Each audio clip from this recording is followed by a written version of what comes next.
What's up, WWE Champions Universe? Welcome to Champions Chat, the fastest growing podcast dedicated to the WWE Champions mobile game. I'm Tegan Knox, Rusty Graves, and with me as always, Natalia Neidhart, Lee Brown, and we don't have a name for our tag team because WWE doesn't care about women's tag division. What's up, Lee? Ooh. Does that make me Goldie's favorite suddenly? I'm just... Quick pose. Last week we were the Kabuki Warriors. Clearly, they have titles, they have a name, but there's all these tag teams, male and female, that are just like, so what are Indy Hartwell and Candice LeRae? What are they? How do we cheer for them when they don't even have a name? When the company they work for doesn't even care enough to give them any distinction, a brand identity. Yeah, anyway, okay, That's my soapbox. Here's what's going on in the show notes today. Lee's going to introduce our guest. We're going to talk about what's going on with this MLC. We are going to talk about how can you prepare for 6-star gold and when that might arrive, as well as looking into the fascinating real-life world of professional wrestling. Take it away, Lee.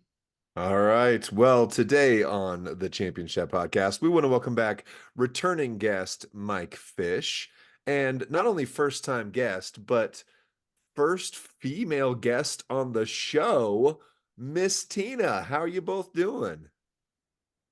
The patriarchy. Sorry. Finally, a girl has come back. The champions. Yeah, I don't know about back, but certainly here in, which is nice. I'm happy to be here. Hi, guys. Right. That's great. Well, welcome.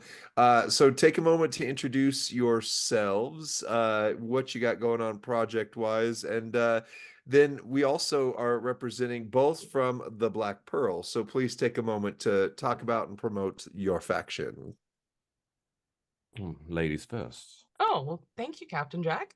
Hi, I'm MissTena. I'm co-leader of the Black Pearl, which I think is the best faction in WWE Champions. I am thrilled to be co-leader. I have been co-leader since the inception of the Black Pearl. So our leadership is very stable, which I love. But it's a great faction for people who want to learn, are casual players, and just want to have a good time with the game. And we're 6 or 7 years old, and I mean, I've been having a great time for all 6 or 7 years, and I seriously doubt I'd still be playing if it wasn't for the Pearl. So I love my faction. Nice. Jack?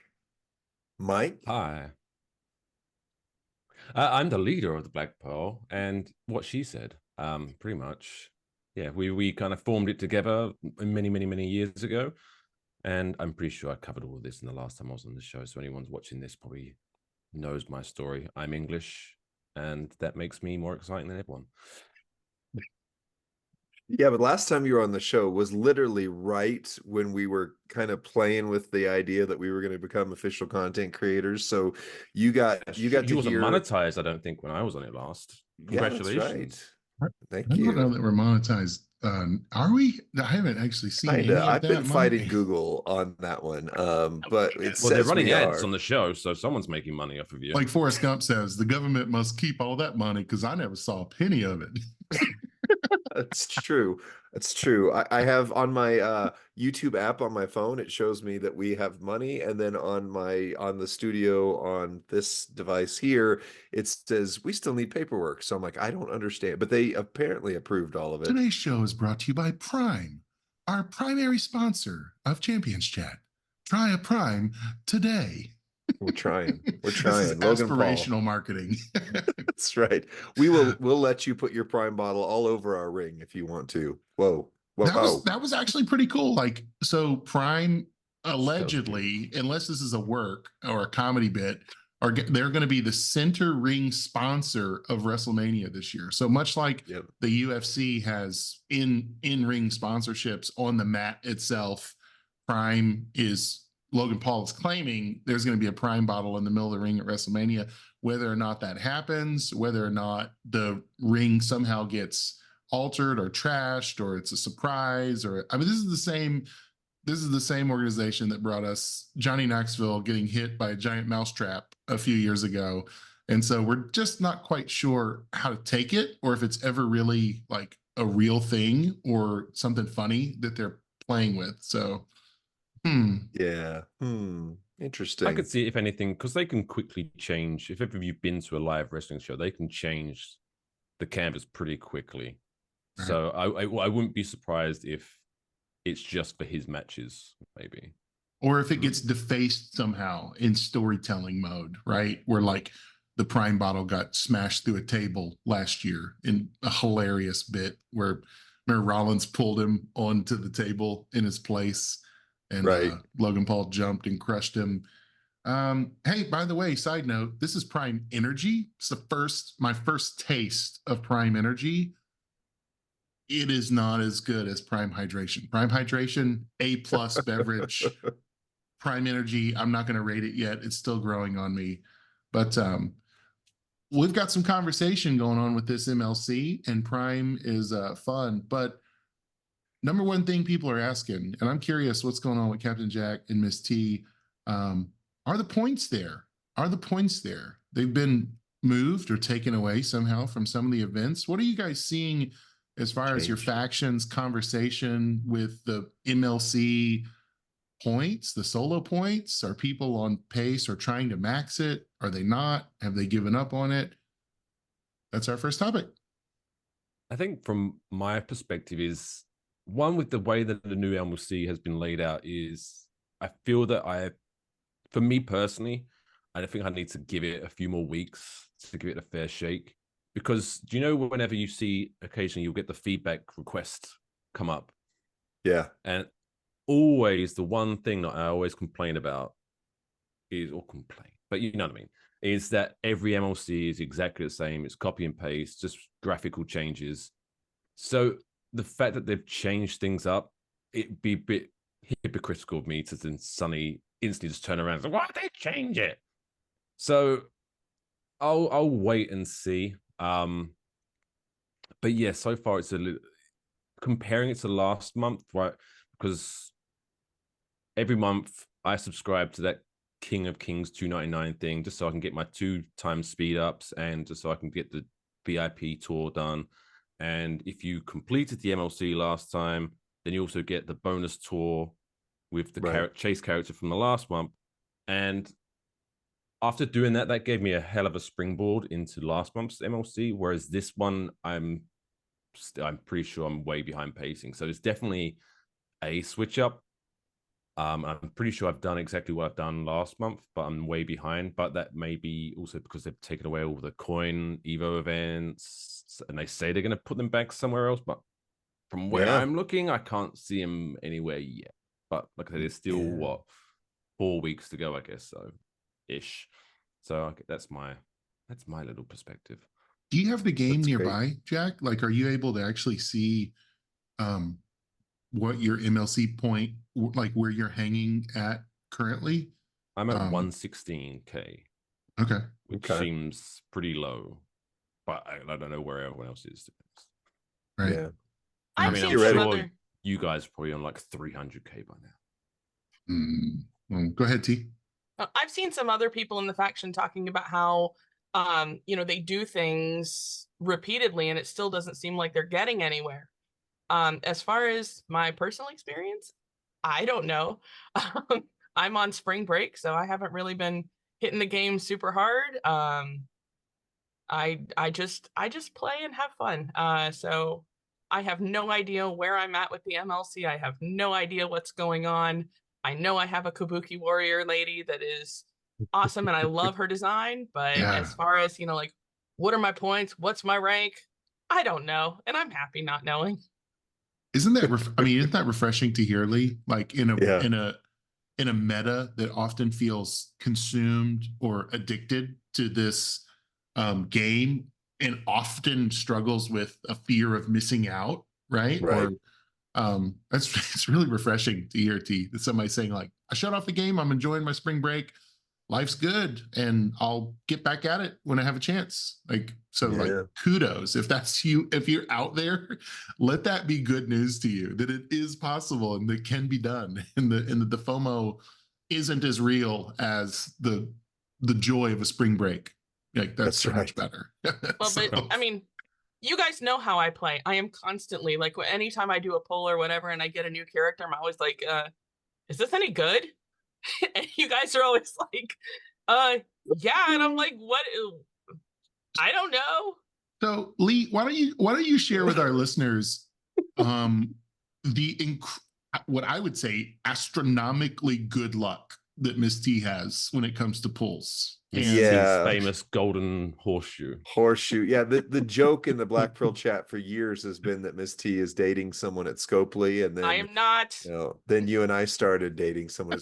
Anyway, but it's, I mean, just the most random, like, oh hey, I did a one single pull and I got this right, character that's the top of the meta. Are they any right. good? And for a while, I really thought you were trolling us. I really thought you were like showing off and be like, It did. It felt a little because it was like, hey, I did a single pull, and this was a few months ago when Trickster Theory was like top trickster, right? With the Oh, bleed, yeah. like she's like, I did a pull. Is this guy any good? I don't really like him on TV, and I was like, that's not fair. It's not fair.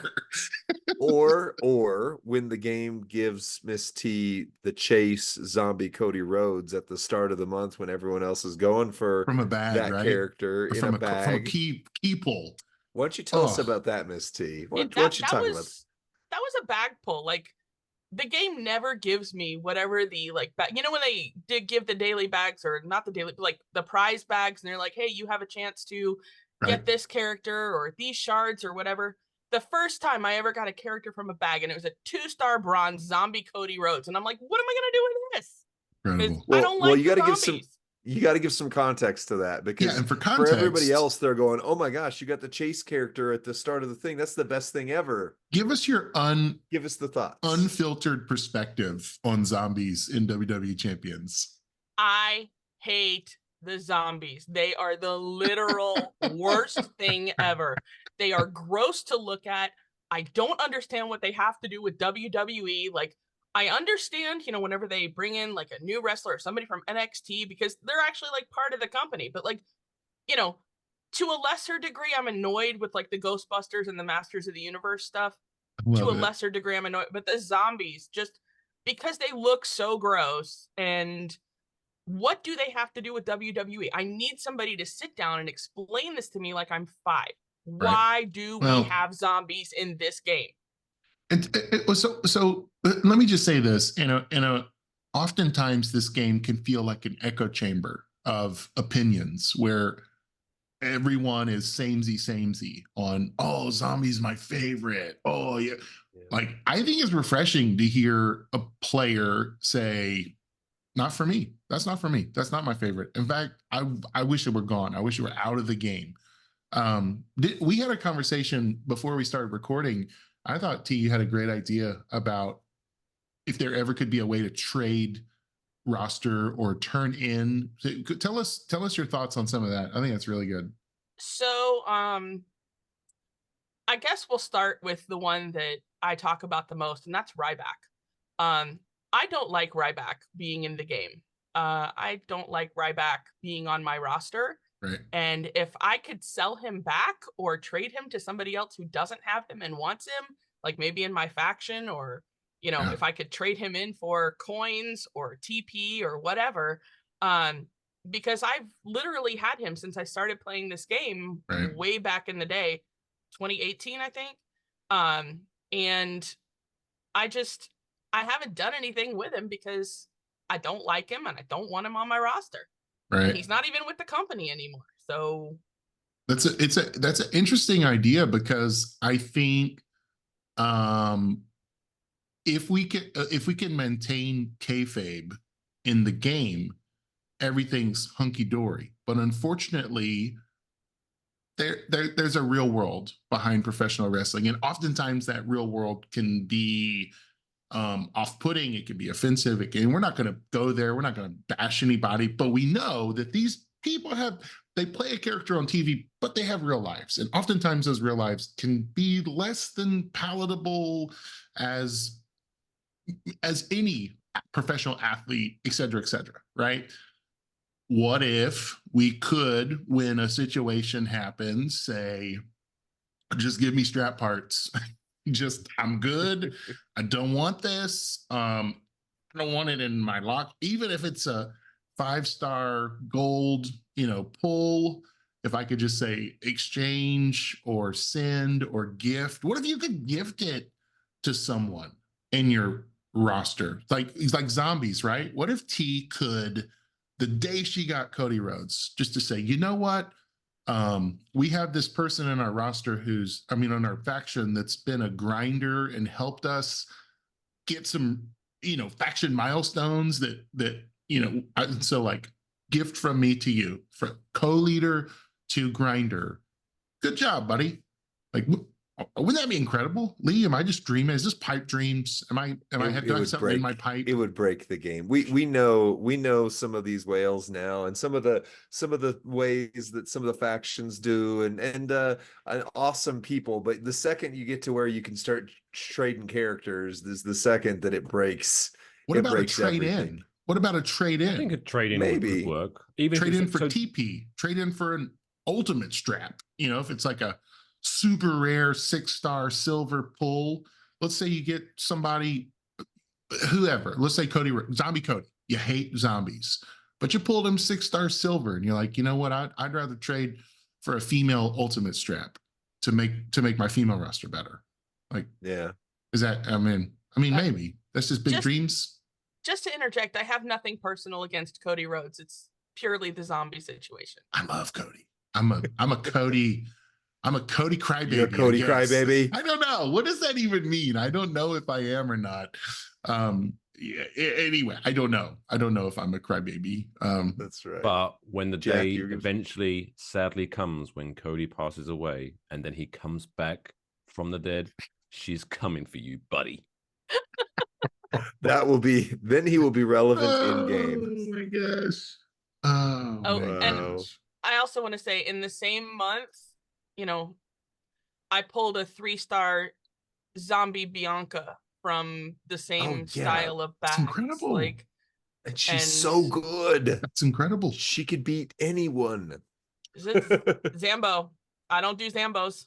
There are people out there listening right now that are They're both throwing jealous hands up going, and I've been trying to get outraged. Zambianca for years. Yeah, I get you. I mean, I don't have Bianca, and like I would love it. And you're probably right, Lee. Like it would probably be damaging to the meta if we could send superstars one to another. Like that would probably be on some level, right? It's like a fantasy football league. Like you can't just, you can have collusion to where you just send the best Right. to that one guy and he That wins one the league. player, It's not or fair. everybody, every time there's a oopsie where they give away pulls and you get some good, like for example, like I'll just be flat honest, if that system were existent, if you watched our videos, my daughter did the 32 oopsie pulls and she got Queen Zelina. Now that's not a roster changing character That's anymore, awesome. but I still don't have her. And so Right. if that were possible, my daughter's only playing the game like every couple of weeks when she feels like it, I'd be like, oopsies, I just got a Queen Zelina on my roster. Don't know what happened to yours, little girl, but There would have to I be mean, like an approval system, like the same way Yeah. like a fantasy football trade could be approved or denied. You'd have Furpo has say- to personally approve every single trade because he's not busy enough already. Yeah, he needs some more work. Oh Right, my right. gosh. Oh my I god. do love my 6-star, or my 6-star Roxanne though. I do like her. Oh my gosh, I'm jealous. You have like, I mean, Further the golden proof- horseshoe thing is true. I Further mean, proof of T's incredible strategery and luck. I ain't got no Roxanne. I don't have Roxanne. In fact, this month's Chase character is likely to be by far anybody who doesn't have Roxanne's best female striker.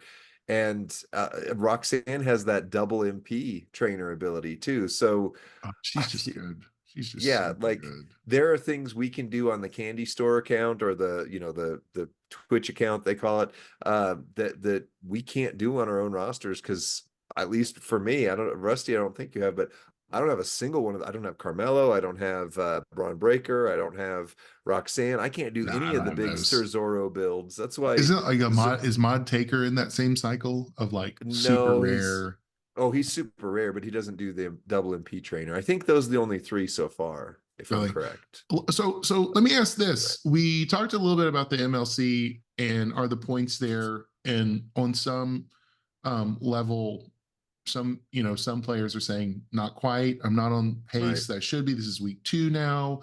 I should be probably pushing up a little higher than I'm seeing. Other players might be listening and saying, "Well, I've spent, or my faction has gotten me such and such points, so I'm just fine." There's all level of players, and we honor that, and we say right where you are is probably where you want to be, hopefully. But let me ask this: has there been a major change to the game that am I noticing it incorrectly, or is there something changed where this month's, if somebody has a CSS tour, like they're not receiving boosts, like they're not getting, in previous months, didn't they beef those guys up? Yeah, they're supposed to. Goldie's been talking about it in one of the conversations to say, hey, where's our +6 MP? Come on, what's going on here? And that's right. So like, I just thought like the Razor Ramon requirement, they were brutal. That was the least fun I think I've had playing Champions in a long time. I think I did one blitz run with Razor Ramon, and then I was like, I've got the tickets, but this is not fun. This is brutal. Yeah. There was no boost. Yeah, it felt like if there were no boost and there are old required characters, that's bad. Yeah. Hey, And at least they gave them away for free. T don't care. She's on spring break. She's like, yeah, she's probably got oozing machismo 6-star silver with gear, right? That she pulled from I don't. From a free bag, just fell out of the sky. No, the only ones I have purple Razor Ramon, grape flavored. I have black licorice flavored Wolfpack Razor Ramon, and I think I have cherry flavored Hall of Fame Razor Ramon. Nice.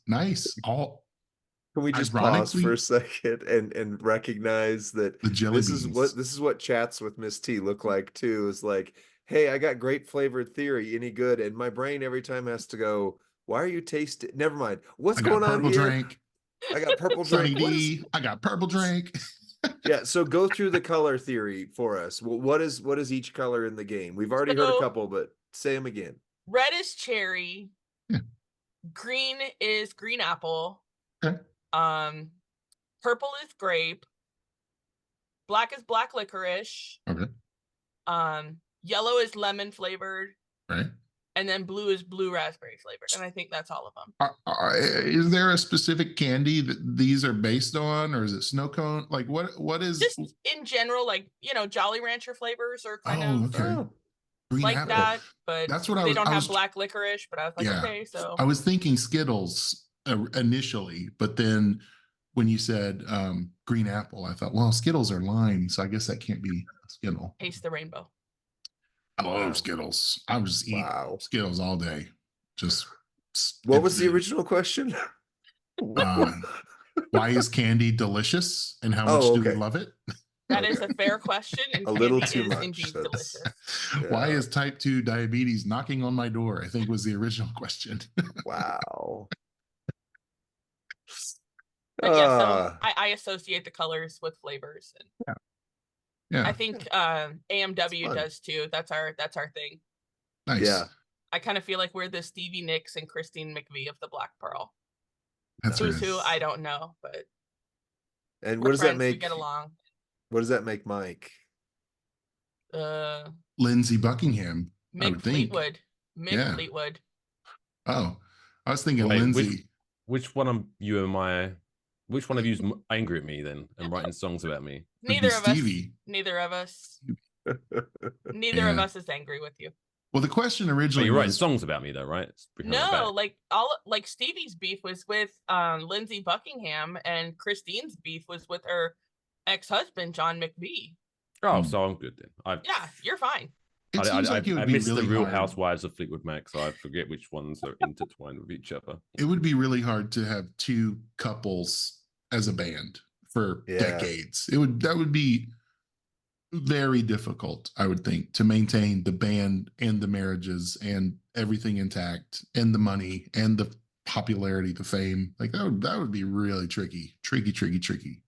As the saying goes, you never poop where you eat. It's true. Speaking of tricky, Extreme Rules are happening this week, and Trickster Theory is suddenly a Green Apple Theory is required, and so is Dexter Loomis. I would say this is just a side note. Those are the two superstars that I have regretted not taking past 5-star bronze repetitively over and over and over. I go, doggone it, Loomis again. I've skipped Loomis. He's not the best, but here he is again. If I had him at 6-star, I could do so much more. And yet, I was gonna say he's not the best until you get him 6-star, and then he's really stinking good. It's just there's like this gap where it's like nothing, amazing. Like I don't have the whistles to do anything with him now either. And that's always what it comes down to is like, why haven't I done this? And I'm not going to do it. And he's not a priority until he is a priority. And then it's like, dang, Loomis. This is one of my frustrating, because I totally get, not everyone can play the game to the fullest. You have to have something where some people who got certain characters get a little bit of bonus. I'm a big, I don't think this should be pay to play, but I do think people who spend money should get a little bit of a bonus because, hey, they're spending the money. Right. But just looking at this, the Ring in the Spring contest, like I don't have Green Apple Theory. I don't have, what was the yellow one? What's the yellow? Lemon. Lemon. I don't have Lemon, Grayson Waller. I don't have purple, grape flavored John Cena or Green Apple Rocky. So the only one I have is Dexter Loomis. And to get the bonus points, the first node on normal, you're facing the Bushwhacker guy with like 30 million health. So you need. Yeah. So the only way I can play this is if I take this guy like 6-star silver. It's like, what? I don't want to take a guy I don't have 6-star silver to 6-star silver just for a node. It's a bit maybe it's a bit overkill for me, but I think, well, I'll say this. I know Lee's got some thoughts, but like once again, I am sad that the free superstar they gave me in Loomis, in my mind, I went, he's trash. And I quit working on him. And yet again, you're like, I need this guy. Right. I will say that this month, one good thing about this month is that they're still integrating last month's characters in this month's MLC. So it does give you that incentive. So for example, in the feud talent up thing, I took the Kevin Owens character to 6-star bronze, because he's a pretty good character, and awesome. Also he's going to be still viable this month. Whereas, like I said, with the Dexter Loomis, normally the free character, as soon as the MLC finished, you kind of almost forgot that you had them. Yeah. So then you do, when 6 months later they say, "Hey, you need him at 6 stars." Like, oh, I forgot, I had him. Damn it! And then, so now at least they're doing better, incorporating past characters into the next MLC, which I think is a good thing. I agree. And you should have Tech or Green Apple Theory. He was free. He was one of the free characters. Was he? Yeah, A-Town Down. He was one of the free. So you should have. I thought it was the different theory. No, the Trick Theory that was one where he was super rare until they accidentally did the oopsie at the start of last. So you should have. But even still, you are correct. You're right. He's one that as soon as the month was over, I was like, okay, see you later. Goodbye. Very few people would have him over 5 bronze, I would think. Yeah. I would think like once his month, and even he just wasn't that good in his own month with the boosts. Okay. So you're like, oh, I'm done. Right. I'm done with this guy. On to the next. Yeah, I just checked my roster, and I have here we go. Lime Theory, Grape Theory, and Grayson Waller all at 5-star gold, and the only one I've actually done anything with is Grape Flavored Theory because you guys said he was good. Yes. Super good. Grayson's also decent. He can be pretty good. Dexter at 6-star is good, and if you have the Last Ride to Hell plate is phenomenal. But again, that's piecing a lot together there. Right. And then Tech Theory is just distinctly okay. He's fine. He's fine. And- But you can I beat the nodes. The only one I'm still struggling with is Dexter because I cannot take him 6-star. I have not beat the boss node with Dexter yet, but I beat the boss node with a 5 silver on both Tech Theory. I'm sorry, yeah, Tech Theory and Grayson Waller. So With it some can be props? done. Props or what? Couple props. No, I don't even think I needed props for one of them because Grayson's I think I needed 1 down prop or whatever. He creates all those multi-gems and then it doesn't move the board and then he subs them. So as long as you can get him started, that he'll keep subbing them. You just have to make sure you have enough health to survive. And then with Tech Theory, I think it was similar. I think his was a double sub that I ran, or at least a sub. So basically, it just is a long match. It's just a long match. Yeah. So we have danced around a subject for the last few minutes, and we're talking about increasing our roster and knowing who to bring up, who to push up. And there is a growing concern in the community. I read it on Discord about once a day, or on Facebook or Reddit. Anywhere there's conversations about champions happening, people will say, I don't want to do that yet because I think 6-star gold is coming. And I want to be ready. I'm hoarding my resources right now because it feels like 6-star gold is coming soon. right. Lee? Yes. So this topic was submitted to us by a longtime listener of the podcast, and one of the ones who helped me figure out Tech Gunther. I still don't like him. Not this guy, but Tech Gunther. Anyway, so this is Phil 411690.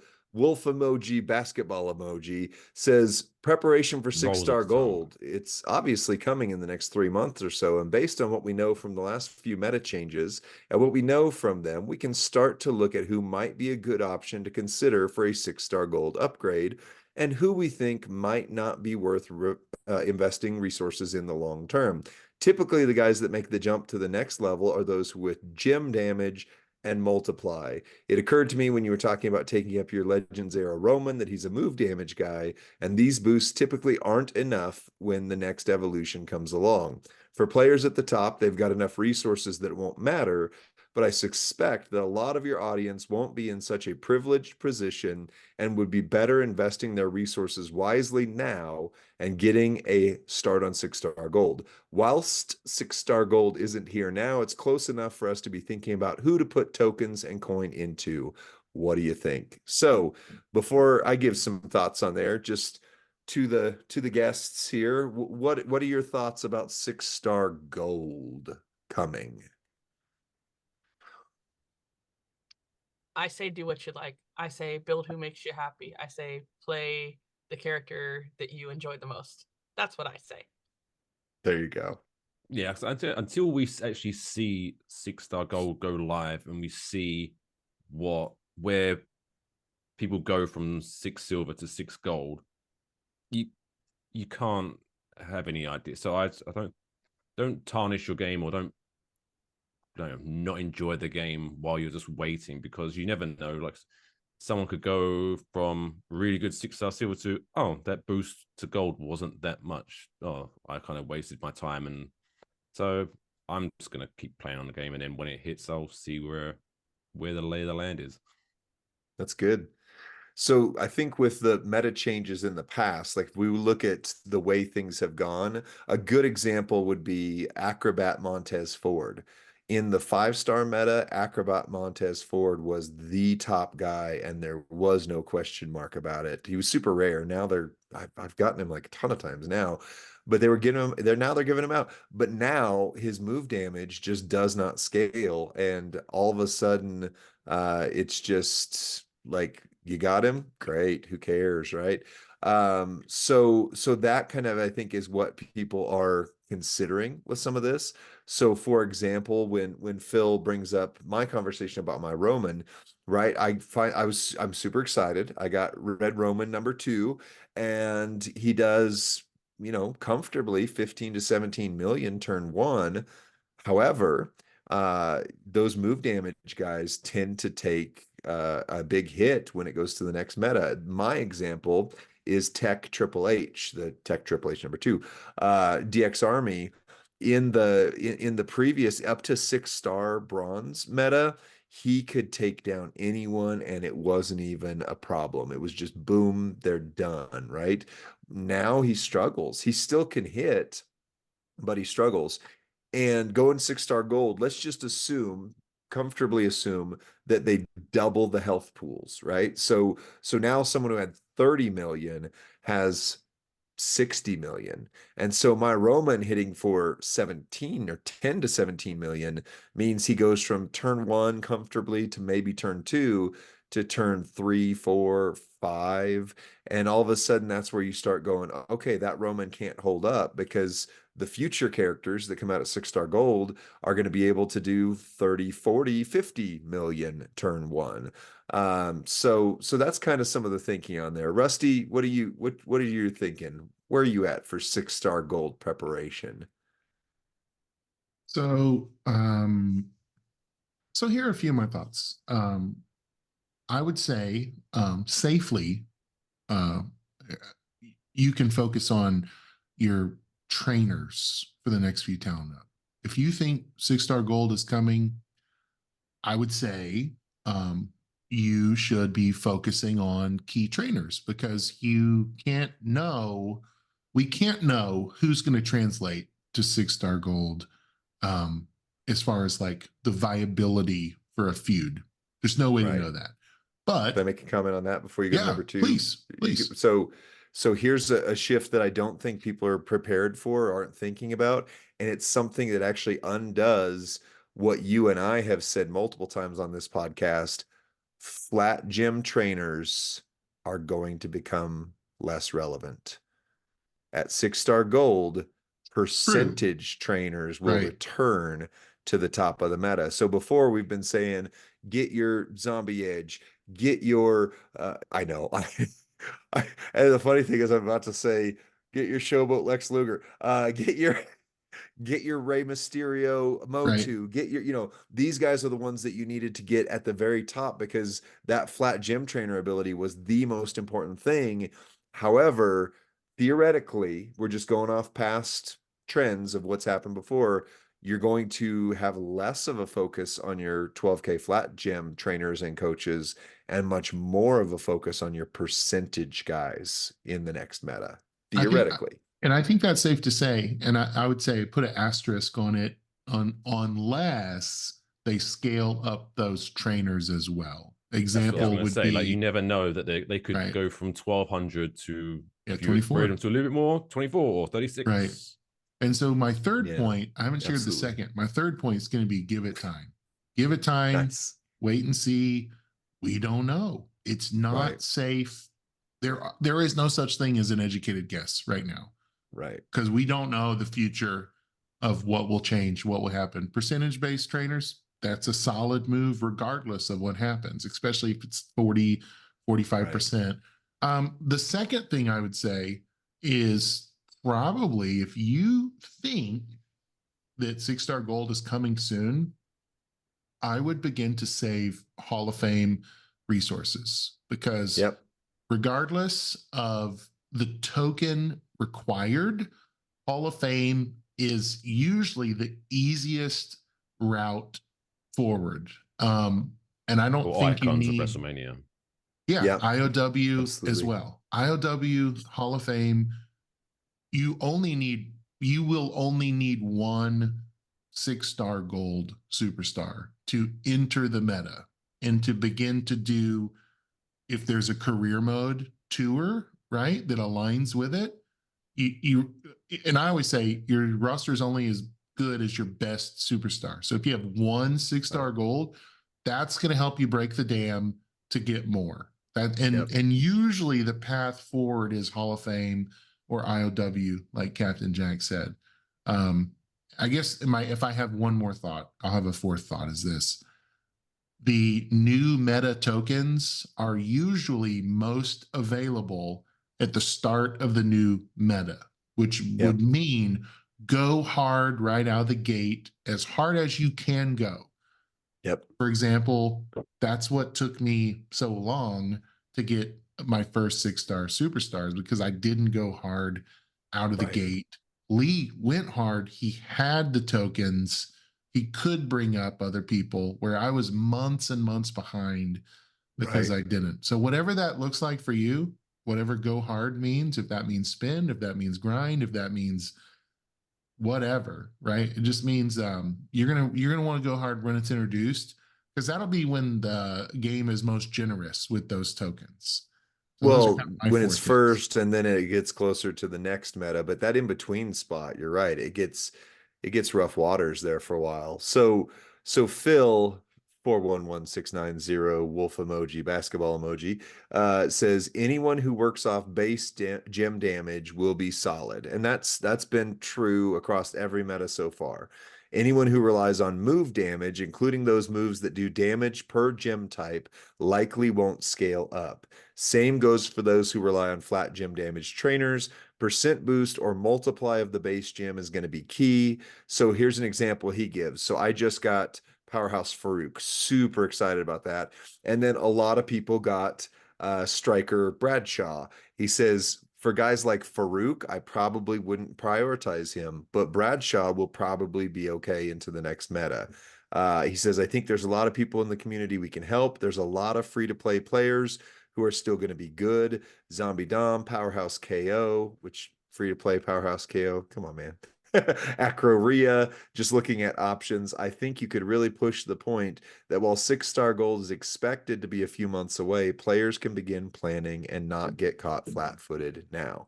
So yeah, 100%. Those who do gem damage, and especially damage multipliers, whether that is multiply gems themselves or, like Hall of Fame Brutus Beefcake comes to mind. The way it buffs up all of the gems because of breaking the traps and stuff. I would say Hall of Fame Brutus is 100% going to be relevant into the next meta. Your William Regal that's already hitting 80 to 200 million damage. That's 6-star gold proof unless they triple, quadruple, and then beyond.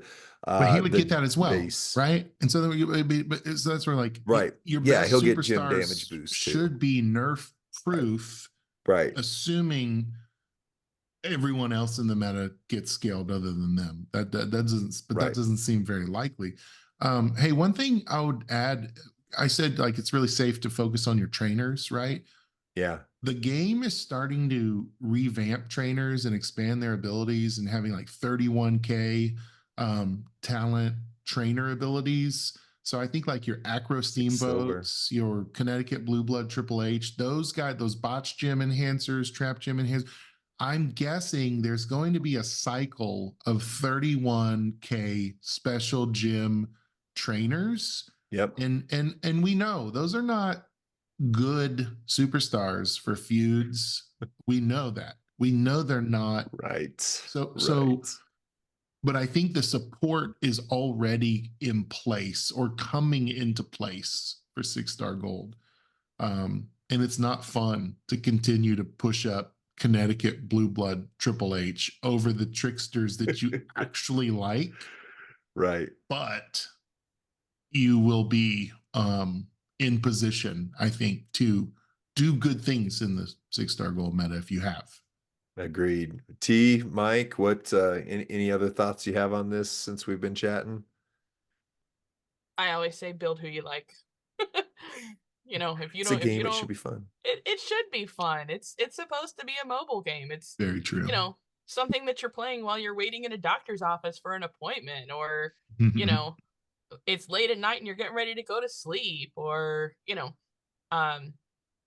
guys know with my job I cannot be on the game during the day. I just can't, because I have teenagers to watch. But so my game time is pretty much limited to when I have a free moment. And if my game time is limited, I'm just gonna build who I like. I'm gonna build who I enjoy playing with, and I'm gonna build who makes me happy. So That's awesome. Before we go to Mike, can I just ask real quick, T, I just realized, are you sitting in the Sanctum Sanctorum? yes, I am. That's awesome. Oh, nerd culture represent. I'm wearing a Yes, Spider-Man hoodie indeed. myself. Is that So, a doctor? What is that a reference from? was Doctor close. Strange. Doctor. Doctor Strange. You got the No. doctor bit right. No, this is a reference to Doctor Who. I'm Okay. drinking out of a Dalek mug. That's a reference to Doctor Strange. well, I also have the I have Ten's TARDIS background too. So I mean, you guys know I met David Tennant like 2019 at Jealous. MegaCon. Jealous. So I really enjoy David Tennant's acting, especially in like Jessica Jones. I thought he was wonderful, even though he was an awful character, but I loved him. Purple Man. Yes. But so if you guys decide to have me back, if I've been entertaining enough today, and you decide to have me back for whatever reason for me to talk more about how people should just have fun with the game, I'll use the 10 TARDIS background next time. So Sounds good. Sounds good. All right, Mike, what you got for us? Well, in my background, a Peloton bike and a fidgeting dog and a Lego London bus. There we go. And the Queen. And the Queen still staring at me from beyond the grave. No, one thing I was thinking of whilst you guys were talking about like which coaches and which trainers and blah blah blah blah blah. Could you imagine going back in time to when we first started playing this game, or trying to start this game and trying to explain all of this to someone who hasn't played yet? Yeah, okay, so you need to get these guys up for training, or the coaches. Oh, but then the straps. You need to. Oh, the moments. Don't forget the moments. They're big. Oh, and then these ones. It's like shit. It's almost like that Austin Powers scene where he's like trying to explain something. He's like, oh no, I've gone cross-eyed. It's like So yeah, I try my best, but like I said, until I see something solid with what's happening with 6-star gold, I'm just playing as if it doesn't exist because it doesn't. Yeah. There you go. So what about like on your rosters?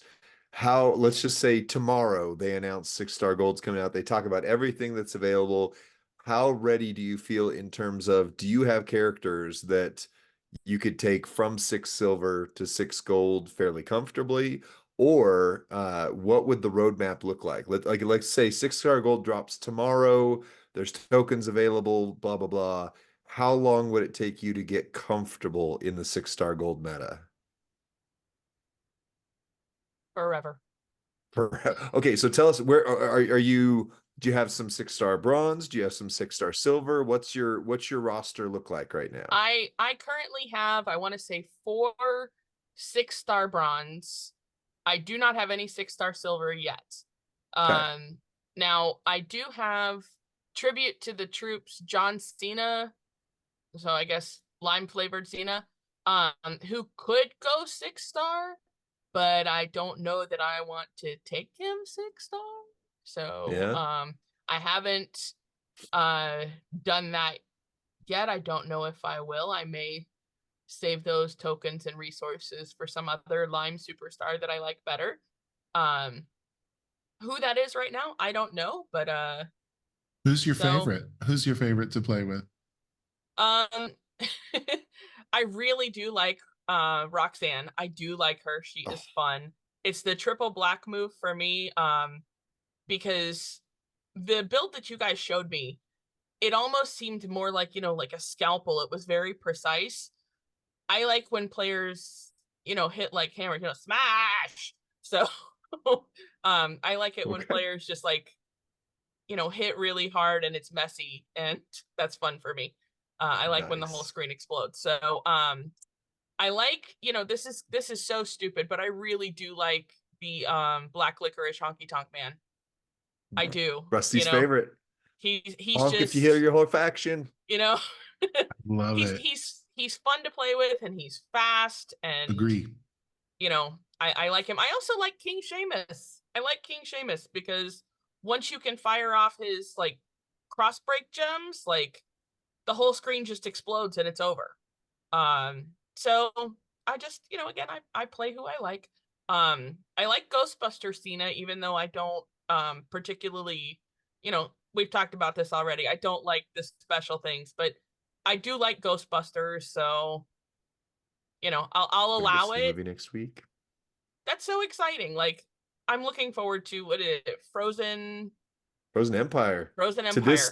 To this day, the first trailer, and because I try not to watch trailers of movies I want to go see because I just don't want things ruined. I just want to see them in there. So I've only seen 2 Ghostbusters trailers, and the first and for the longest time only one that I saw was watching Waffle Box's reactions. So thank you, Only Mike Fish on Twitch. Thank you, Waffle Box Podcast, for me watching you react to the Ghostbusters trailer. Was for 6 months the only footage I had seen of that movie.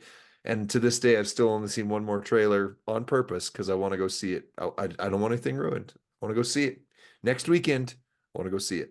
So speaking of Only Mike Fish on Twitch, subscribe. What are you thinking? What are you thinking for 6-star? How prepared do you feel your roster is? If it came out tomorrow, what would be your road to 6-star gold?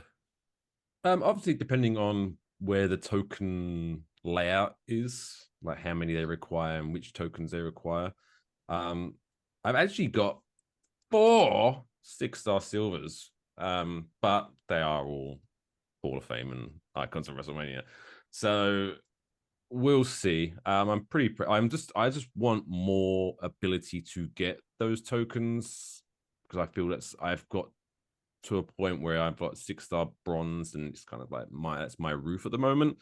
Okay. I'm super talk about blowing up the boards because I just want to be able to take Powerhouse Ridge Holland to 6-star silver as bad as possible because I love filling up with blast gems and then black gems and then boom. Nice. Rusty, how do you feel? 6-star gold drops tomorrow. Out of respect for what IOW Kurt Angle has meant to my roster journey in the 6-star meta, I would probably bring him first. I would probably try. I feel like I owe it to him because he carried me on his back for so long. When I was trying to crack into the 6-star meta, it was. So you take 45-minute matches to win once with him, is what you're saying? What I would probably do now, this is assuming there's a 6-star gold career mode tour, right? A bunch of tours.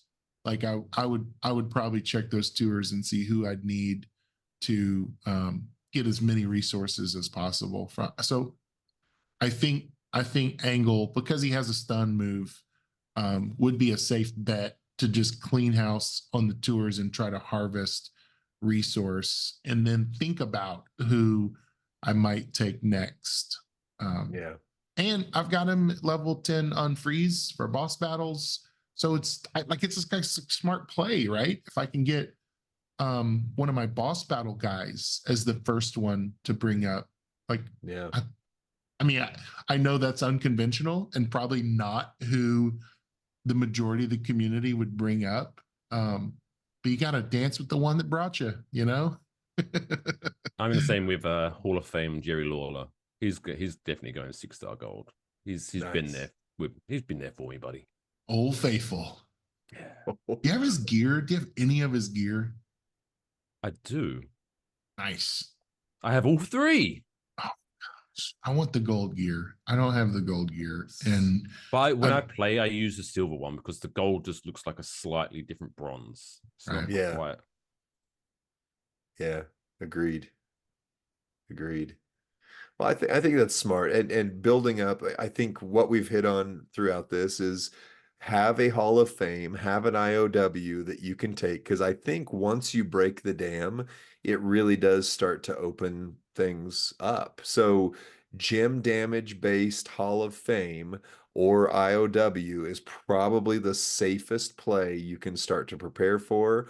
And then other than that, like I don't know how I don't know how you guys did on the gold Hall of Fame tokens, but once they like opened the dam on those, it felt like there was just tons of gold Hall of Fame tokens this last event. So if you got one of the new Hall of Fame characters, statistically they're going to be more viable than the older ones. So if you did get one of them, I would prioritize them. I think Brutus Beefcake's going to do really well in the next meta. My favorite character in the game by far is still Hall of Fame Anvil, and I think his move damage is far and away enough that it will scale into 6-star gold. You've got your Tori that they gave out. She's really good. I mean, she would be a good female option to be building up to, be ready for 6-star gold. So yeah, I think that's a good start to this conversation. I think we've got more to go with it, but I really appreciate getting Miss T, getting Captain Jack, Mike Fish. I really appreciate your guys' thoughts going into that, because I think we represent kind of a spread of the player base that really shows like, hey, this is coming. And on the one hand, it's like, don't worry about it. On the other hand, it's like, hey, do what you want to do. And the other hand, it's like, hey, here's some ones to kind of prepare so that it's not like, oh my gosh, all of a sudden I don't feel like I can play anymore. Because I see people, whenever the meta changes, who are like, oh, I just can't do this anymore. I can't make it. I can't, and then the newness wears off after a little bit, and they're like, okay, now I'm working up. Now I've got a lot of people in the 6-star gold meta will start getting a number of 6-star silvers, and that will be game changing for them. So, again, it's a game. Have fun with it, right? The only thing I would say, I hope that when they do introduce the 6-star gold, is that, because I found my issues with like players like me who have been playing for a long time. So, but I spend a little bit every now and again, but I don't spend a bunch. So I'm still quite high up, but I'm still not. I haven't got the elite characters and things like that. And sometimes when they change it or add a new meta, it does sometimes make certain modes unplayable for a certain time.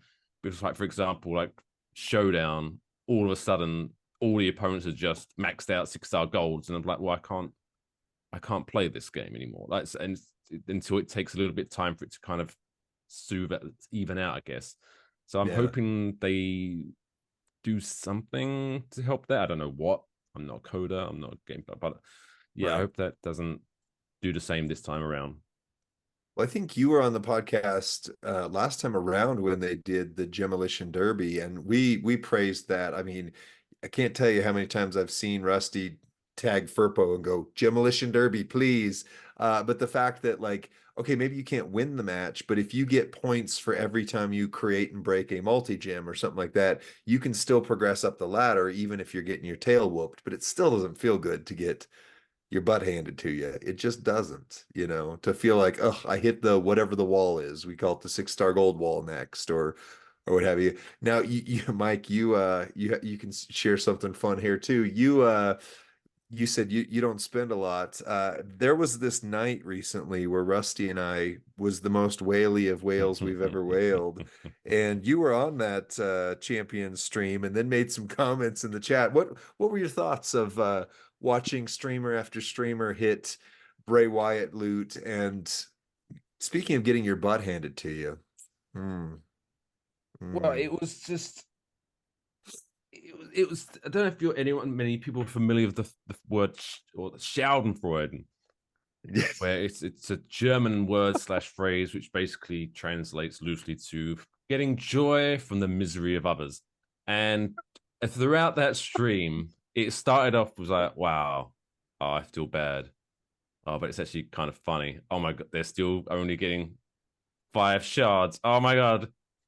And so, yeah, it was kind of intriguing to watch 2 men flush hundreds of dollars down the toilet. Yeah, I felt bad for you, but I did kind of enjoy it a little bit. Nice. It got some decent views. That was the takeaway. It was like a fail army video, for this game, where it's like, it's entertaining. You hit the edge of the pool to watch the implosion. Yeah. Right. Well, I feel bad for it. Thanks. Thank you. What was also funnier though was you doing the pulls and then Rusty like reacting 2 minutes later to the pull because he was like lagging behind. It was pretty interesting. Like, oh, yeah, so such and such a Roman Reigns character comes up, and he's like, "Yeah, Goldberg." What? I was like, what? Yeah. We're trying to figure that out because, not that we The can do polls all the delay. time, but it legitimately gets views. I mean, not to spill behind the scenes, but there's certain content creators that's how they build their channel really well. Well, I remember But years and years and years ago, that used to be all it would be like. Remember, like, what was it? What was the old? I'm talking about like 5 years ago. Those pools that you'd get. Oh my god, what were they called? The old where you slowly heaped up certain tiers of. I don't know. I can't remember now. I've lost it. I've totally ruined this podcast. But it was like old, where it was just like, oh, someone would do a video about, oh look, I did 4 pulls and got nothing. right. See you next time. And it was like, but it was riveting to watch for some reason. Yeah. I still polls videos. I mean, I've said it a number of times now, but it feels like the Royal Rumble to me. Every time I'm like, who's it going to be? Who's it going to be? 10, 9, 8. And then it's Ryback, and then it's whoever. And you're like, actually, as Nia a Jax. collector, Nia Jax. That's right. I'm not quite a Pokemon guy, but there is something in me that just wants to have everybody in the game. So like Miss T, I know, cover your ears, but if they did put where I could get Ryback, I would still leave him at the bottom of my roster, but I would be very happy to have him there just so that, that number of people that I don't have would continue to shrink. I want him to put both the old Dudley boys back in now that Devon's in. Come on. I'd like to give Ryback to you. I'll take him. I'll take him. That's almost like it's almost like a threat. I'd like to give Ryback to you. That's whoa, hey, how dare you, ma'am? How dare you? Rusty, I'm off track. Take us back. In this final segment, we are looking at the road to WrestleMania and what's happening in WWE TV.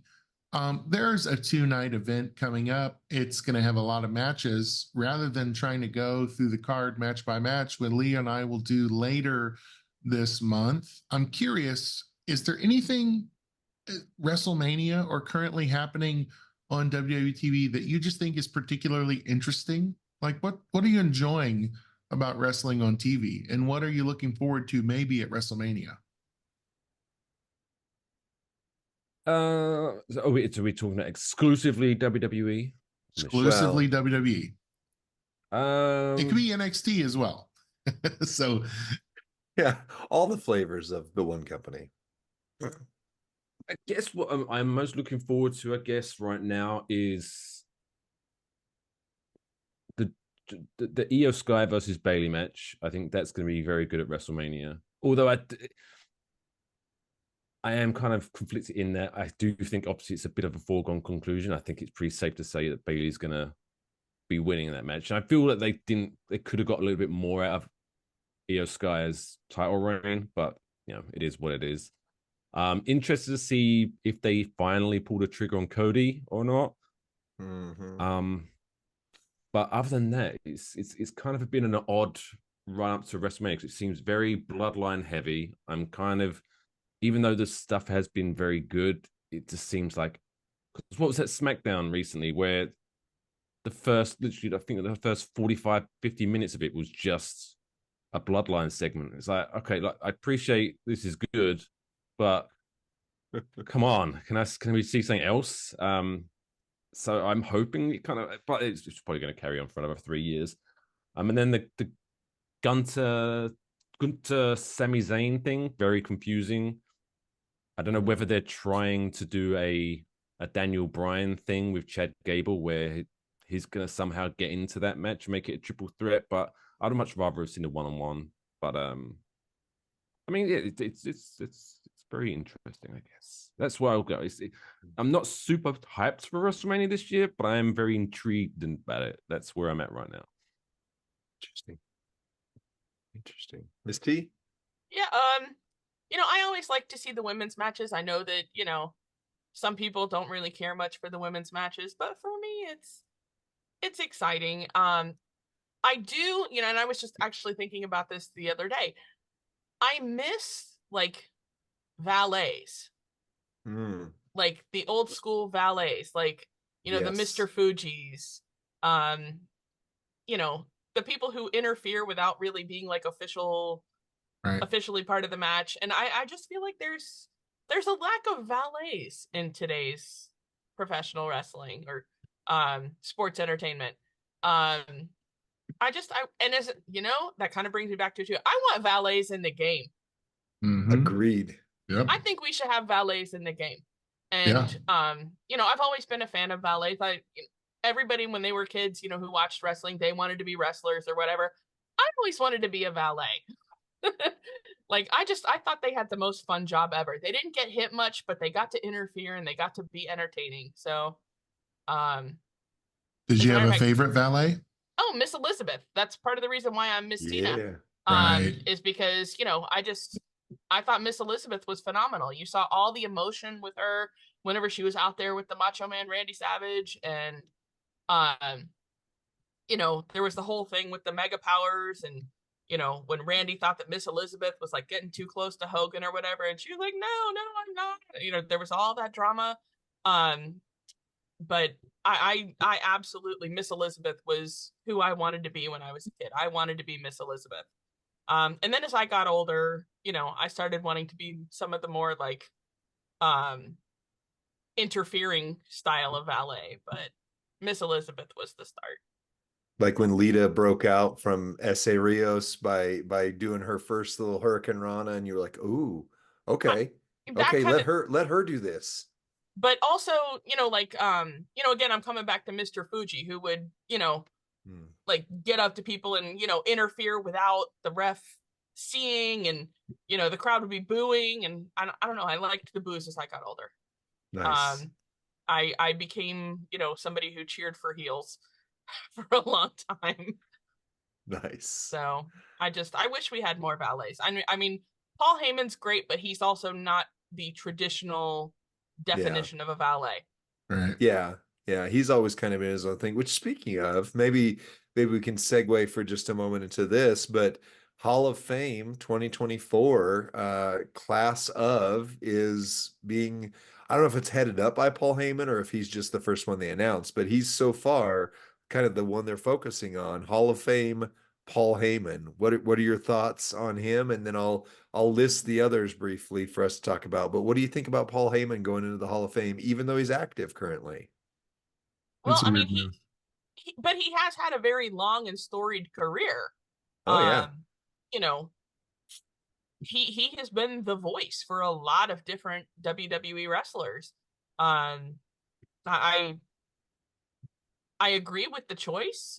It is interesting that he's still active, but it wouldn't be the first time somebody who is still active got into the Hall of Fame, right? No, I mean, yeah, there's been others, Goldberg, Edge, various ones that, of course, I think Edge wasn't active technically when he got put in. Agreed. Yep. All right. I'm with Paul Heyman. I'm very excited. I'm interested to see who they get to induct him. That's what I was going to ask. Who do you think should induct him? Well, I'm hoping, I don't think they will go, but I listen to sometimes Busted Open Radio, and Bully Ray came up with a good idea where it could be for almost like the three ages of Paul Heyman. Have Steve Austin be out there to talk about his WCW days when he was in the Dangerous Alliance with Paul Heyman, and then Dangerously, and then have Tommy Dreamer come out to talk about his ECW days, and then have CM Punk be like the main to talk about his modern era stuff, and then have Paul Heyman come out and talk. I think that'd be pretty interesting. The only reason I don't think they're going to do it now is because obviously they're doing this after the SmackDown taping, and because they've got about 5 or 6 names on there, I don't think they're going to want this. Could go long. This could go into like 2 a.m. era. Right. So I think they're going to do one. So I think if they're going to do one, I'm going to go with CM Punk. That's because this is there. He's not doing anything at WrestleMania. He's on the roster, so that'd be my pick. Okay, Rusty, what do you think? Who should induct Paul Heyman into the Hall of Fame?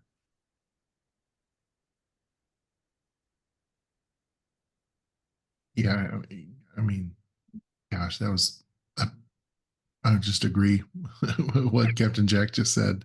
I can't. He wasn't paying attention. He wasn't paying attention. He's No, just I gonna, was. yeah, I sure, was yeah. trying What to he said, think. yeah. I was trying to think who else were Paul Heyman guys, and I think notoriously someone's kind of in big trouble right now, and probably won't be. Yeah. Yep. Who might have been the obvious choice. Well, I don't know. Even if what you Redacted. said, yeah, him. even if that wasn't going around, would that been a great intro speech? I don't think like somebody that would have wrote person it for can him. talk to a degree, but I don't think it'd be the best introduction Right. speech. I think his name carries weight, and I think his career speaks for itself. But I think somebody would have written the speech for him, and I think he would have done a great job with it. And I think their careers are always going to be connected, unfortunately. Yeah. And I despise that other person, and I notoriously infamously let that know before. Yeah. Allegedly. No, but I think so. And let me just say about Miss T, the valet. My favorite valet was Alexandra York / Marlena. Like, I always loved Terry Runnels. I thought when she was the female like business mind behind Michael Wall Street and Mr. Hughes and WCW, like I loved that York Foundation stable. And then when she became Gold Dust's, arm piece and real life wife, I always loved Terry Reynolds. So I like she did great work. She was fabulous. Yeah. When I was, probably 18 or 19 years old, I went to a Raw taping back when they used to tape like a whole bunch of shows at once. So they taped like 2 weeks worth of Raw. This was during like the WCW like war years, and I remember seeing her and Goldust together, and I was just like, they are electric. But that was also the time of, Sunny and Sable. Sable was a big deal too. Right. When she was with Mark Miro, which I think people forget about the wild man, Mark Miro. Right. That was her husband. He is the reason she was in WWE, because they hired him and then went, oh, but her. Yeah. That's exactly right. And it was a weird time to watch WWE, like, because Shawn Michaels had the title at the time, and he was my favorite at that time. I loved Shawn Michaels when I was a teenager for obvious reasons. What would those reasons his great work rate? That's why. Yes, that's right. Exactly right. Because he sold to his opponent always. Exactly. He took a hit. Yeah, he's just top seller. Exactly right. And Lee's mom is really into Shawn Michaels too. He let us know. Oh, it's embarrassing. I used to have a Rockers poster on my wall, and I was still too young to know, but my mom would walk in and be like, "Hey there." Hi. She's like, "Why are you petting my poster?" "Oh, I was just straightening it out, son. Just straightening it out." And I was like, "Your mom." Okay. Oh my gosh. Okay. Anyway, I mean, my mom's big one. This is how old I am. Or well, my was the Texas Tornado. Oh yeah. Terry Von Erich. Whenever he came on, my mom was like, "That's my man." Although she didn't have that accent. But, he was basic. Texas Tornado was basically the foundation for what they did with Ultimate Warrior. I mean, he did the same stuff and better. Just the Warrior looked bigger and wore face paint, but they were like almost the same identical in-ring persona, minus the weird speeches about nature and the desert and all that stuff the Warrior would do. Yeah. But the pilot and the warriors plane unite under the planetary spheres. Yeah, exactly. Yeah. Let the lightning flow through my veins. I mean, So honestly, bizarre. though, those promos, like, those were my favorite things ever. I had no clue what he said, but I was just like, I'm with you. You're so into this. I was You're just so thought excited. he was doing peyote out in the desert or something. He just was a weirdo. Just It was so like weird. if Buddy the Elf was on steroids and crack at the same time and was having an episode. That's what I was watching. Just It was remind, great. dude, have you ever seen Young Guns where they go, the old Western, and they go out in the desert and they do the peyote, and like that's every Ultimate Warrior promo ever. Or when Homer We're in the Simpson had spirit that too world. hot chili and Yeah. started Oh, yeah. hallucinating.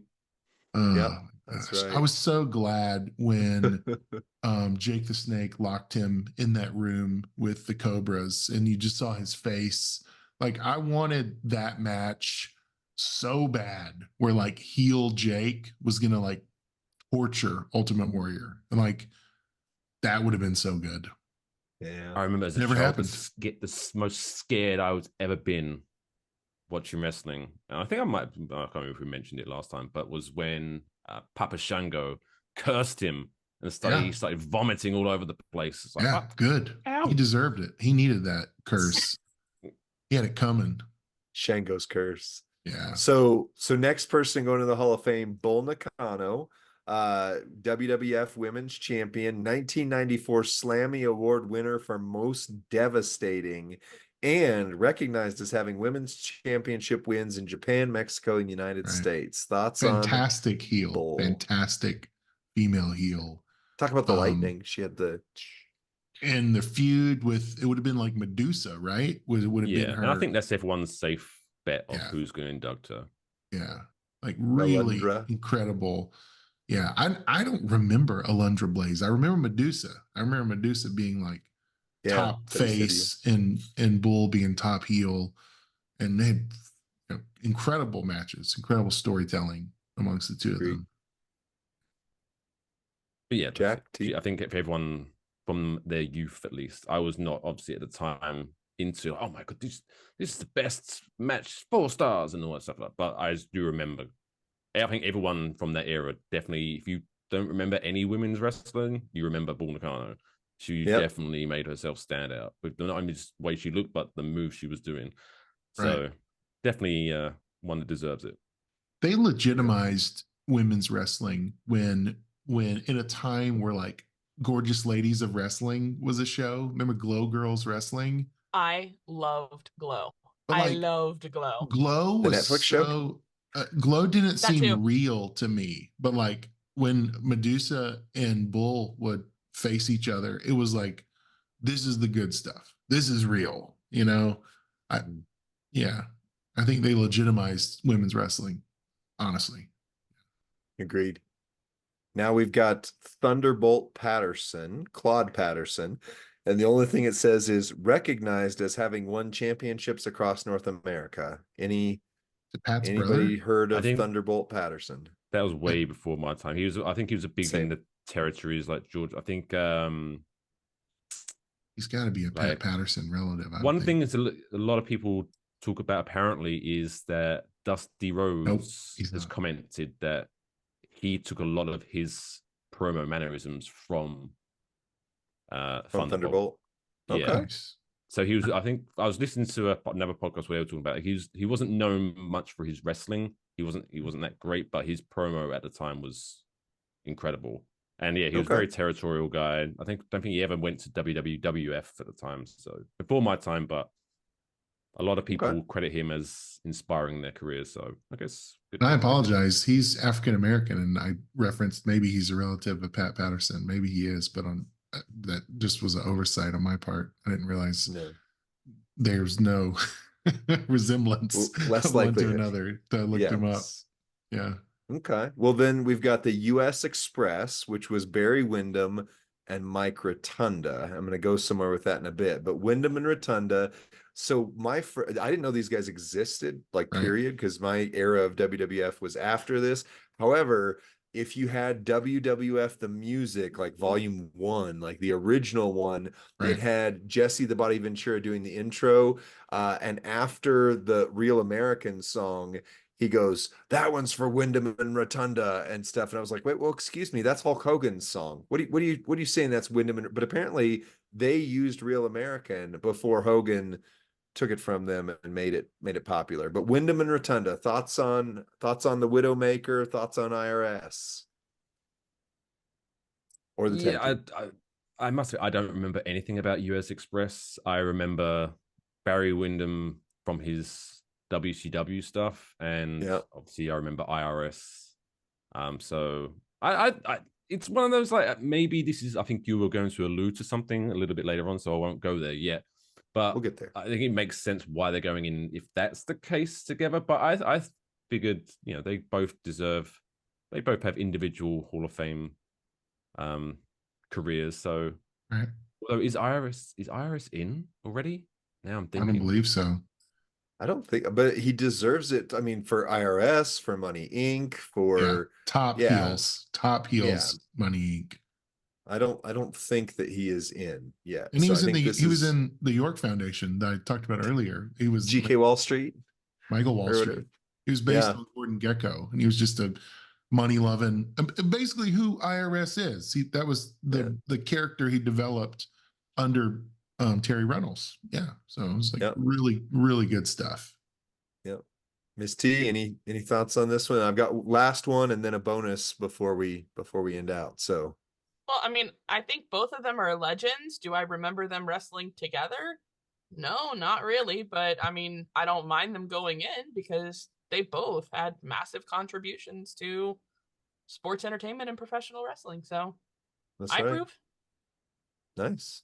Well, the last go ahead.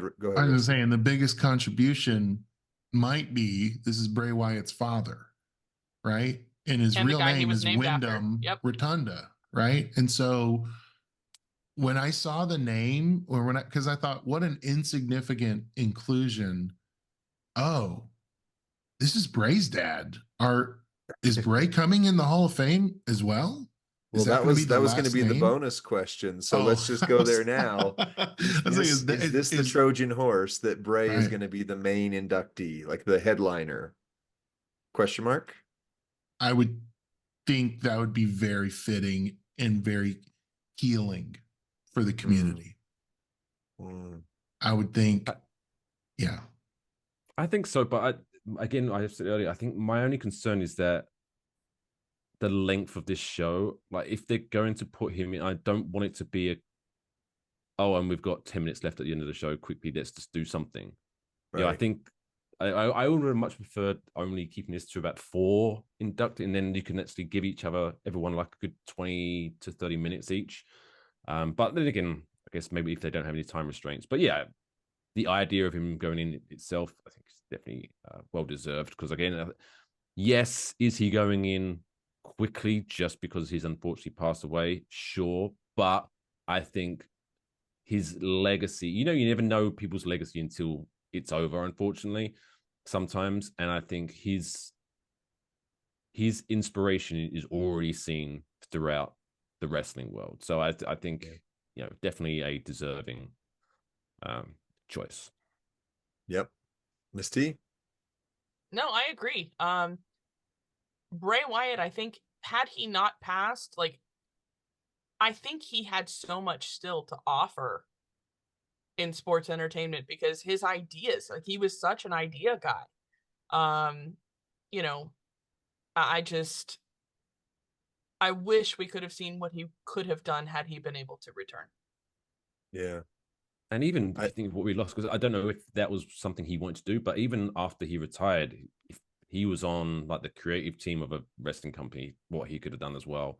It's one of those almost like a John Lennon, Kurt Cobain type of situation. Like what they did when they were alive was incredible, but if you think about what we missed out on, it's mind blowing. Yeah, agreed. I think personally, my big guess is he's the primary inductee in the Hall of Fame. So that's the one they give the most time to. And I think it would be very fitting if his dad gets inducted and then they turn right around, because that means the whole family is going to be there. I mean, you've got all the kids, the grandkids, you got everybody, you got Bo that are going to be there. So you turn around and then let his dad induct him in after. Just like how honoring would that be to Barry Windham? I'm sorry, to Mike Rotunda. To get inducted himself and then turn right around and induct his son into the Hall of Fame. I think that would be. I mean, that's just one of those like, okay, And of course, I'm gonna cry. Barry Windham is his uncle as well, so Right. they are that blood relation. Yeah. I'd be crying. Well, my marriage. Yeah. Oh, 100%. 100%. Yeah, it's gonna be, if that's the case, I'm just gonna prepare my heart to break that night. Did you see that video Triple H posted when he told Barry Windham and name Mike Rotunda? Mike Rotunda, when he told them that they were going to be inducted into the Hall of Fame? No. Because Mike Rotunda was doing all the talking like, oh, thank you very much, it means a lot, our family, blah, blah, blah, blah, blah, blah. And then they cut to like Barry Windham and he was just like, thanks. And you could see he was like genuinely choked up about doing it. And I was like, oh, because that's the one thing that gets me. Like, yeah, puppy videos and watching grown old men crying makes me cry as well. So I'm not ready for it. Oh my gosh. Yeah. There is a rumor of one more name. I don't know if you've seen that, but the potentially Peter Maivia's wife, the late Peter Maivia. And it would be the Rock's grandmother, Leah Maivia. I hope so. Maivia. That's potentially interesting. She was my favorite part of Young Rock. She was my favorite part. And it could be announced as early as tomorrow night's SmackDown. If that is in play. I would say they'll announce one more. Oh, sorry. I was just saying, I think they'll announce one more for SmackDown, and then next week's Raw will be whoever the primary inductee is. So it's hard for me not to think of Paul Heyman as the primary inductee. I know, maybe he is, and that's because he was the first name announced. Yeah, I don't know. But they haven't said headlining the class of, and they usually say headlining the class of blah blah blah is this person. So, Mike, what were you going to say? No, I was going to talk about Leia Maivia. I think she's one of those people that comes under the category of a lot of people who are going to be like, who? But when you talk, you got the little part of it from Young Rock, but from that era, a lot of wrestlers owe her a lot. I think The Rock would induct her. She gave them, and I think you get. I mean, maybe because he's kind of been siding with AEW recently, but I know for example, like Ric Flair he adores her. Yeah. So that's kind of the kind of woman she is or was. Yeah. That lady got a criminal record for her love of wrestling. Like, that is dedication. Like, I respect the heck out of Leah Maivia. Here's what's interesting, right? They showed that graphic at the WrestleMania press conference of all the bloodline family tree, right? And it ultimately goes back to kind of that generation. What's really interesting is I think there is still room, both in real life and in kayfabe, to expand the bloodline's family history and make it more compelling and more interesting, and maybe even have a ringside for those matches. Like, I think what I've said for the whole time, Lee, right, was like, bring out the tribe. Right. We're going to find out who the tribal chief is somehow at some point. I think Rock versus Roman is inevitable. And I want to know who the tribe is. And they are aging. So this needs to happen.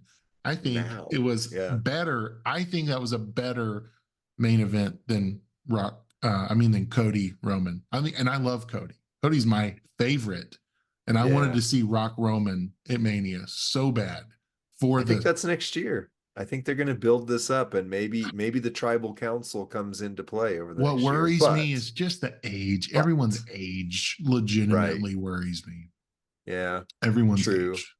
Well, last inductee, since we had the break conversation, is Muhammad Ali. Now, if you are watching this and you're only watching the WWE TV portion of it, first of all, follow Only Mike Fish on Twitch, Waffle Box Podcast, join the Black Pearl faction. But we all play this game called WWE Champions, and WWE Champions had Muhammad Ali in it first. And then this lesser game called WWE 2K had Muhammad Ali in there. But now That's He's really in cool. the Hall of Fame. So now all of us are like, why in the world is Muhammad Ali? Why is there a boxer in my game? Well, now, I mean, he obviously WrestleMania won. Right. There was the battle against Antonio Inoki, and then this says he was the guest of honor in the Collision in Korea. I don't know what that one event was. But either way, thoughts on Muhammad Ali going not into the boxing Hall of Fame, I'm sure he's already in there, but into the wrestling WWE Hall of Fame. I think Celebrity wing. Celebrity wing. Yes, he is the celebrity wing. I think one is I think it's cool. One, I don't think that the timing of it was confusing because again, I don't keep going on about it, but the amount of people they're putting in this year, he could have easily gone in, I think, another year. But I think the one that leads me to believe was one, yes, like I said, he was one of the celebrities on WrestleMania 1. He helped hype up that thing, but I wouldn't be shocked if this is something in part with the TKO partnership, because a lot of people credit, like I say, him and Antonio Inoki for pretty much birthing what MMA is today. Right. So you could almost argue he deserves to go into the MMA Hall of Fame as well as the WWE Hall of Fame. So I wouldn't. I mean, hey, he did some things in his career, so he did pretty well. He boxed Superman one time. You know what? That anybody who can box against Superman, that's a thing. But so here's the trick to all of this. You know, one of the questions you asked, why now? Why this big class? So the thing that we haven't addressed is this is the very first time ever that the previous regime did not pick the Hall of Fame candidates. And that also means, you know, this is the first and only time so far Triple H picked every single person going into the Hall of Fame. So this is Hunter's Hall of Fame. So what do we think about that? That all of a sudden Paul Heyman's going in, Bray Wyatt ? Rusty? I think the bigger question is, okay, so yeah, this is Triple H's first WrestleMania as well. And I think the plan for all of it is to be a tribute to WrestleMania 1. Yeah. All of it. The reason there is a tag team match is because the main event of WrestleMania 1 was a tag team match with a celebrity, right? Mr. T as the celebrity, The Rock now as the Muhammad celebrity. Ali is the guest referee. They're mirroring what they've done. And so the inclusion of Ali is to say, we honor and recognize, and this is WrestleMania 40 is a tribute to WrestleMania 1. Yep. I don't know how they're going to do that without naming the previous CEO, founder, et cetera, et cetera. I think he might on some level be included in it. I don't know how they get around it. But I think we're going to see a lot of mirroring. I think we're going to see a lot of mirroring both in the Hall of Fame induction and in the show and in the performances and in the guests. I think we're going to see a lot of surprise celebrities be announced this road as the lead up to WrestleMania happens. I think we're going to continue to see more cross-platform celebrities revealed. I think they're going to be ringside. I think they're going to be included. I think they're going to be the anthem singer will probably be bigger than they ever have been. Cyndi Lauper. I could see Cyndi Lauper. Cyndi Lauper or Aretha Franklin. Yeah. I could see Elton John on some level Cyndi Lauper replacing. should walk to the ring with Cody like she did with Hulk Hogan. That would be perfect. Yep. I could see Elton John replacing Liberace, right, as the pianist, and I think they're going for all of how do we modernize what happened then to make it as mirrored and as epic as WrestleMania 1 was. Is Cyndi Lauper in the Hall of Fame yet? Because I feel like she's not. She's not. Nope. I don't know. Why are they snubbing Cyndi Lauper year after year after year after year? Yeah. Girls just want to have fun. You know, this is Women's History Month. I saw her in concert when I was 7 years old. Like 7 years old, I saw Cyndi Lauper in concert. She was my absolute hero. I was her for Halloween one year. Probably around when I was 7. But I love Cyndi Lauper. And if you watch her Goonies Are Good Enough video, like I think she hated the song, But the Yeah. video features like the Sheik and $1 Million Man is in there, and there are several. I think Wendy's in there. Wendy Richter. Yeah. Yeah. No, her and Roddy had a very close friendship, I believe. Yeah, Roddy's That in would have there been too. cool if he would. Ew. They missed the trick that him inducting her would have been cool. Yeah. It would have been. But really, like Captain Lou Albano was in her Girls Just Want to Have Fun video. Right. I feel like she was part of the Rock and Wrestling She cartoon on She some was level. the Rock She part was of the it. Rock. Yeah. Of the Rock Yeah. and Wrestling. There it is. So yeah, And- come on. So Cindy is like, I love Cyndi Lauper so much. She is probably so I have kind of gone in and out of wrestling like my whole life, right? My dad, when I was really little, like we're talking like 2 or 3, I remember watching Dusty Rhodes on TV with my dad. And then I lost wrestling for a little bit and then got back into it when I was like around 7 or 8. And that was because of Cyndi Lauper. Cyndi Lauper is who brought me back in when I was like 7 or 8 years old. And then of course teenager was Shawn Michaels. But then, in Why and was that out again? for the rest of my Shawn Michaels, Heartbreak Kid. Anybody thirsty in here right now? Ali. So if Ali is the first of this cycle, I mean, maybe Cyndi Lauper is coming or next year, or then you look at She is Pete deserves it. Rose. How incredible would it be that Pete Rose can't be in the Baseball Hall of Fame, but he's in the Wrestling Hall of Fame, right? Yeah. And then, dare I say it, could Donald Trump be in the WWE Hall of Fame, right? He already is. He already Is is. he He really? is. Yeah. Yeah. He's Yeah. in there. No comment. That's Pete Rose. I Pete don't Rose is, think yeah. he's in the WWE Hall of Fame. Yeah, Pete Rose went in, I want to say the same year. So this is not a new precedent then. So Cyndi 2004, Lauper I should wanna definitely say? be Yeah, in. it is if not a all new those- precedent Yeah. that they are Yeah, snubbing yeah. Cyndi Lauper again. Intentionally. You have It to is think intentional. it's with malice in their hearts that they're It doing is. It this. has to be. It Check has out to my be memory. because like That's this right. whole thing of like, I don't know, just women being cast aside. I don't approve. Right. Cyndi Lauper should be in there. Women are the best. Yes, we are. They're like men with brains and better looking and nicer and better smelling and more thoughtful. But I just, and I don't.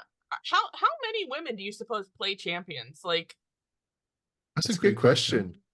If you're We a didn't explore female, that much. Too And many, if you ask you- me. They should be in the kitchen. oh my gosh. No, we don't need your British, old fashioned Old values. world values. that's not really what he thinks. Your Middle It's not. Ages. Soon they'll be able to drive. Yeah, and vote and And good Lord, if they vote. yeah. Oh man. All right. Well, we got to wrap up. This might be the longest episode we've ever done, but I've had Oh, a great brilliant. That's time. me. Everyone's last thought of me now. Jesus. No. You get to plug your channels. Yeah. Plug your channels. Plug the Black Pearl before you go, Mike. Listen to me or watch me every Wednesday on Wafflebox. Go to enjoywafflebox.com for all the links how you can subscribe and all that good stuff. Yeah, I'm only Mike Fish on Twitch and Enjoy Wafflebox on Twitch. Don't stream that much, but hey, follow me and then you might get a nice sexy surprise one day. And then Like a picture of you on Twitter. cosplaying as Shawn Michaels that I can put on my wall and have my mom stroke awkwardly. All I need to get is like that tiny championship belt you got from the action figures, and I can pose with it. Miss T, promote the Black Pearl. Black Pearl, greatest faction in WWE Champions, as far as I'm concerned. We try to keep it light, keep it fun, play how you like, just be active. I don't have anything else to plug. I don't have a podcast. I don't have a website. I don't have anything other than the Black Pearl, which, again, best faction in WWE Champions. There you go. You don't have a podcast, but you are on one of the official WWE Champions podcasts now, forever enshrined. So thank you both for being on here. We very much appreciate you guys' honor, and it was awesome. Be sure to subscribe to Champions Chat, do the likes and the comments and all the things that help out, because it really does mean a lot to us. It helps us out, and we appreciate being a part of a fun community with you. We'll see you on the next one. Bye.